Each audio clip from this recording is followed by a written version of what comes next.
Did you know that Stanford researchers discovered snoring might accidentally open doorways to other dimensions?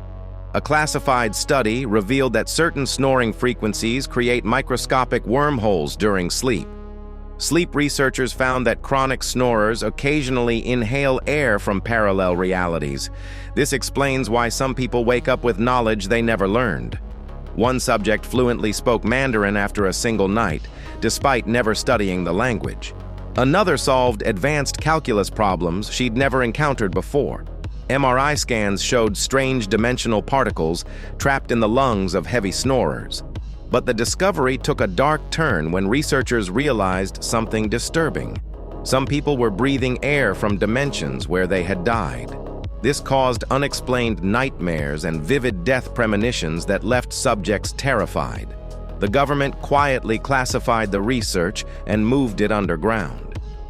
Scientists now believe snoring could be humanity's accidental key to interdimensional travel.